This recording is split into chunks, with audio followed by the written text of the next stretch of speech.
Hey guys, how's it going? Hope you're doing well. My name is Crown, and today I'm going to read you some very interesting stories that I hope that you're gonna love. And now, without further ado, let's go!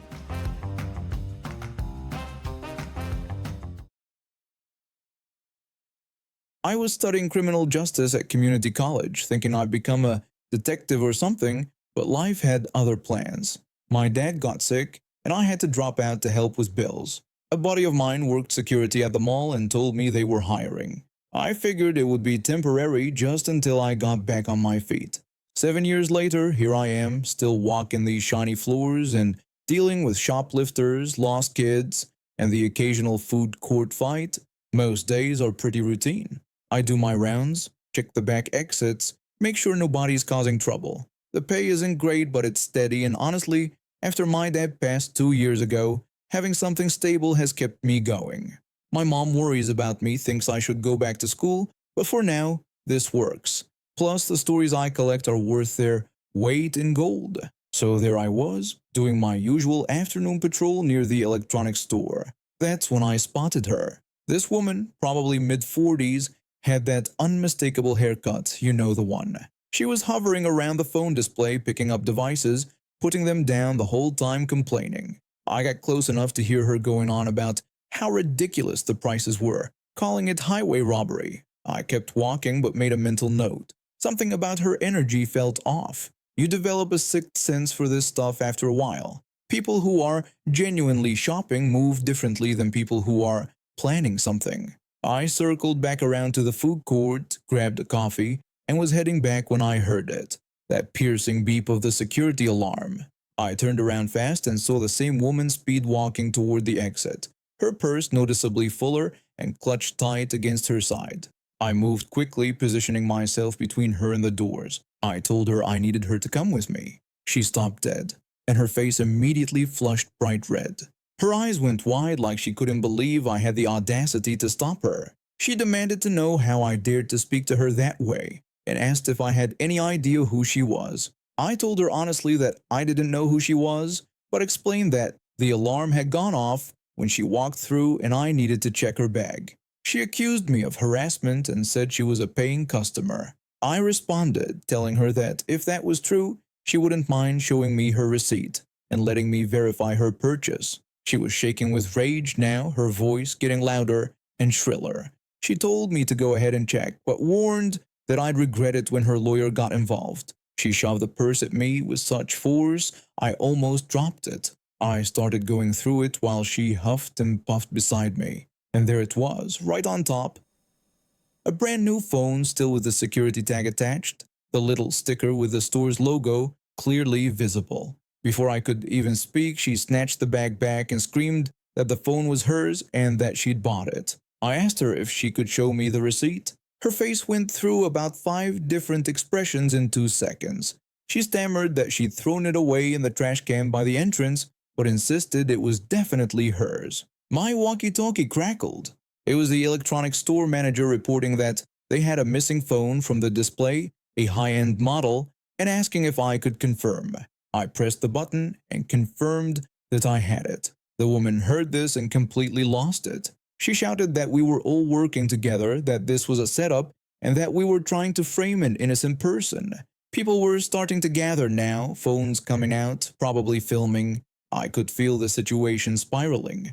I told her that I needed her to calm down, that we could sort this out, but she needed to cooperate. She repeated my words mockingly and then screamed that I was the thief, that we were all thieves.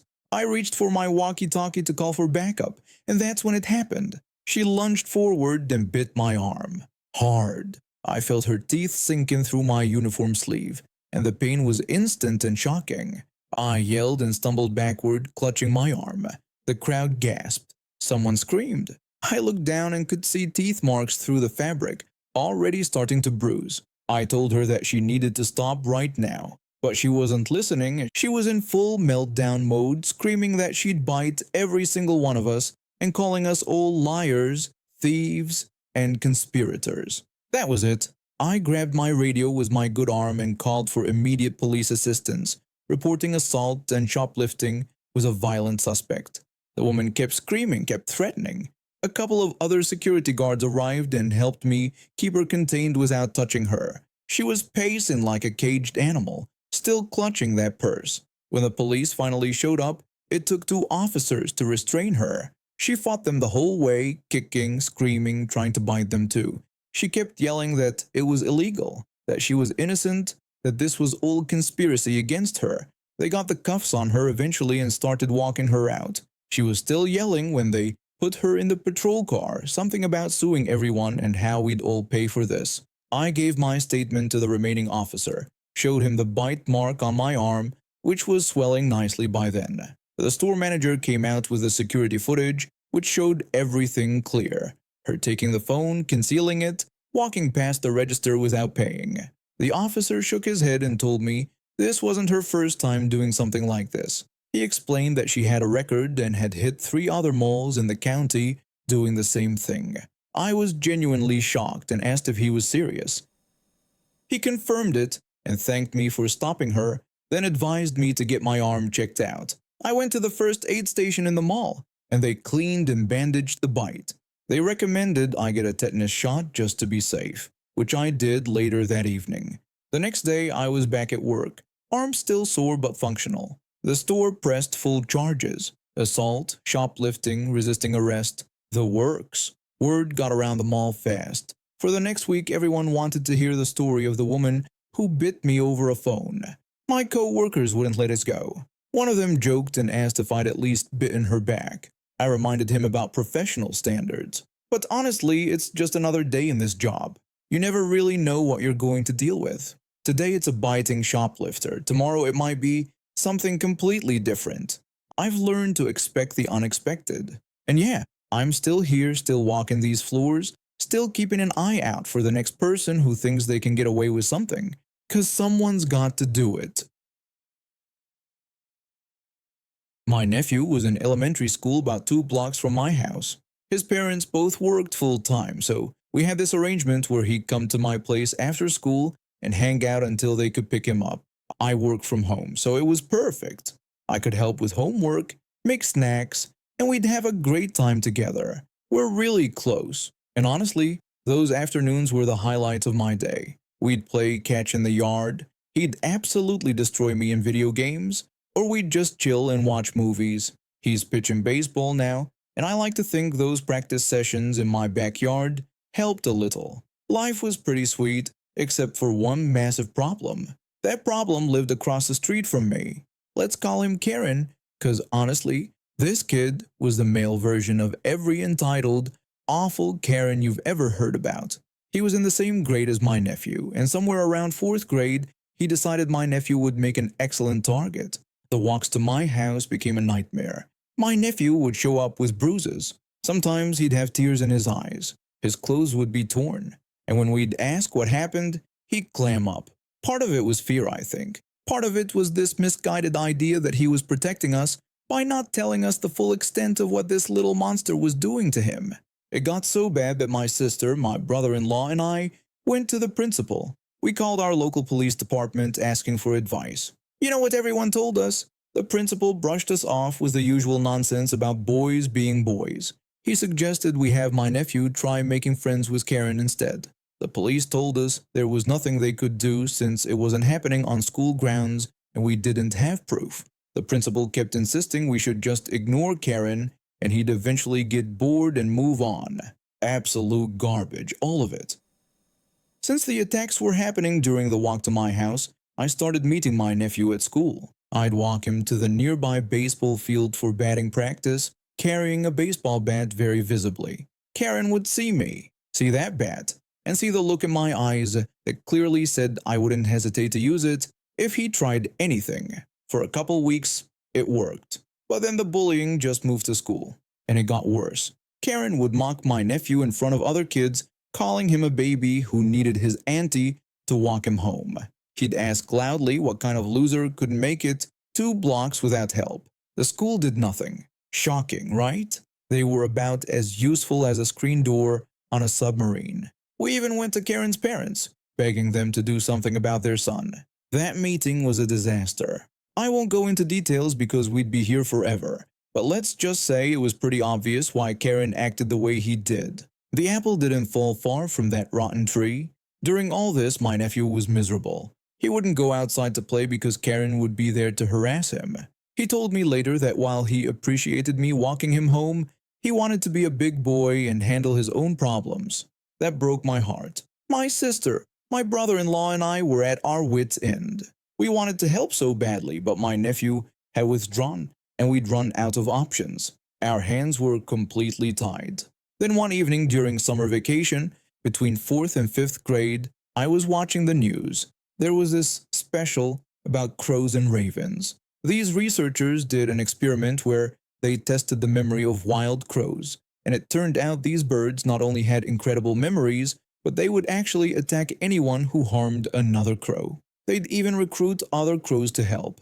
They never forget. Even after weeks or months, they remembered who was good and who was bad. I knew we had a whole flock of crows living nearby, and suddenly I had an idea. Karen and his family were away on vacation and at summer camps, so I had about 2 months to work. I bought a massive bag of bird seed, and at the exact times my nephew would normally walk home from school, I'd walk that path and drop little handfuls of seed where the crows could see me. I made sure to take a different route to get to the starting point so the crows wouldn't get confused about which path I wanted them to focus on. After maybe a week, I started noticing more crows showing up. Then they started leaving me little gifts, bottle caps, buttons, shiny gum wrappers, all sorts of stuff. Once I was sure the crows recognized me as the good guy, I brought my nephew in on it. We'd walk the path together and feed the crows. Soon enough, they'd come out when they saw us. We gave them names and would talk to them like old friends. Sometimes neighbors walking by would give us weird looks and comment that we looked insane, but we didn't care. We were having fun. My nephew really got into it. He started researching corvids online and learned that the shiny objects were the crow's way of saying thank you. So he started collecting other shiny things to leave for them along with the birdseed. With 2 weeks left before school started, I gradually stopped joining him on the afternoon feeding times. Eventually, it was just my nephew walking the path alone, feeding the crows and leaving them gifts. The day before school started, I gave him a bag of birdseed and some extra shiny things and winked at him. I told him to have a good walk tomorrow. Sure enough, the next day at the usual time, I heard the crows going absolutely crazy. Then I heard what sounded like a little girl screaming. I stepped outside and saw the most beautiful sight. Karen was running toward his house like his life depended on it, and the entire flock of crows was dive-bombing him, pecking at him, cawing like mad. Further down the path, my nephew was on the ground laughing so hard he'd fallen over. Karen slammed into his house and locked the door while I walked over to help my nephew up. I asked him what exactly had happened because I needed to hear every detail. My nephew was still giggling when he explained. He'd been walking home, spreading birdseed and leaving shiny things like usual. About halfway to my house, Karen jumped him. Karen started making nasty comments I won't repeat here, then punched my nephew. And that's when the first crow attacked. When Karen tried to swat it away, more crows showed up. Then more, then more. The entire flock that had been watching swooped down on him like something out of a horror movie. I looked over at Karen's house and smiled. The whole flock was crowded around it like we were living in an Alfred Hitchcock film. For the rest of that school year, Karen and his family had a terrible time. There was always at least one crow stationed outside their house, waiting for Karen to come out, and every single afternoon the crows protected my nephew on his walk home. Karen's parents tried everything. They swung baseball bats, threw things, yelled, but it didn't matter. The crows just recruited more crows and soon they were attacking the parents too. Then they tried to take legal action against my nephew, his parents, and me. They said we'd trained the crows to attack Karen, but that got thrown out really fast because they had no proof. They'd been gone all summer break and none of the neighbors wanted to help them. Apparently, the crows weren't the only ones Karen's family had managed to tick off. So for the rest of the year, Karen had to be driven to and from school so he and his family wouldn't get attacked by the crows. When summer started, they packed up and moved away, probably trying to escape the flock. My nephew has moved on to middle school now, but we still visit the crows and leave shiny things for them. just in case. I inherited my grandfather's land about 6 months ago. My grandfather was a quiet man who owned a modest piece of land that sat right next to a horse race track. The layout was kind of unusual because the racetrack's property almost completely surrounded his land, except for one side where he had access to a main public road that was always packed with traffic. The racetrack had their exercise track on the north side of my grandfather's property and their main track with the big stadium on the south side. When they first built the racetrack decades ago, they came to my grandfather with a request. They wanted to move their horses across his land because it would make things so much easier for them. My grandfather already had a maintenance road running through his property, and since they were only transporting horses and the racetrack actually helped support our small village with jobs and events, he agreed to let them use it. The racetrack gave my grandfather and his guests free admission to all the races. Admission wasn't expensive or anything, maybe about $5 in our currency, but it was a nice perk. My grandfather used to take all of us grandkids to see the horses. Those are some of my best childhood memories, sitting with him in the stands, watching those magnificent animals run. Time passed and my grandfather eventually died. I inherited the land and life went on. A few months after his funeral, I decided to take my niece to the racetrack just like my grandfather used to take me. I thought it would be a nice way to honor his memory and give her the same experience I had as a kid. When I got to the admission counter, the person working there told me I needed to pay. I explained that I owned the land next door and that my grandfather used to have an arrangement where he and his guests could watch for free. The clerk apologized but said they didn't have any record of that arrangement and that I would need to pay the regular admission price. I paid without making a fuss. I figured it was just a misunderstanding since they probably didn't know my grandfather had passed and that I now owned the property. When I got home, I sent a polite email to the racetrack management explaining the situation and asking them to update their records. The response I got back was not what I expected. The manager wrote back saying that the free admission was a one-time personal arrangement they had made with my grandfather specifically, and now that he was gone, the deal was off. They thanked me for reaching out but said I would need to pay like everyone else going forward. I sat there staring at my computer screen, feeling my blood pressure rise. A one-time deal. They had been using my grandfather's land for free for decades to transport their horses, and they thought free admission was some kind of generous favor they were doing him. I didn't respond right away. Instead, I thought about it for a few days, getting angrier each time I replayed the situation in my head. Then an opportunity presented itself. I had already scheduled some contractors to come out and cut down trees on my property for lumber. It was something I'd been planning for months. When they arrived, I walked the property with them, pointing out which trees to take. Then I casually mentioned that when they were done cutting, they could leave a couple of logs across that maintenance road over there. Just accidentally, of course. I told them not to worry about moving them right away. The contractor gave me a knowing smile and nodded. A few days later, the job was done, and sure enough, there were two large logs sitting right across the maintenance road that the racetrack had been using to transport their horses. It didn't take long. Within a week, I got an urgent email from the racetrack management. Without access to the maintenance road through my property, they had to load all their horses onto trailers and transport them using the busy public road. It was dangerous, time-consuming, and causing all sorts of logistical nightmares for their operations. The email was very apologetic.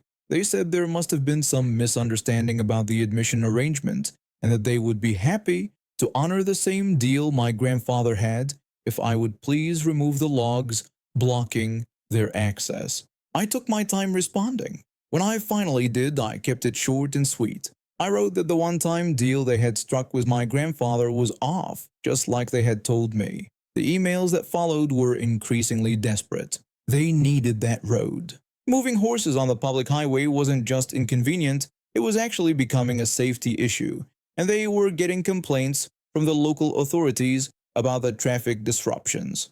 After letting them sweat for a couple of weeks, I agreed to meet with their management team in person. They came to my property, all smiles and handshakes, ready to negotiate. Karen started by saying how much they appreciated me taking the time to meet with them and that they really wanted to resolve this situation.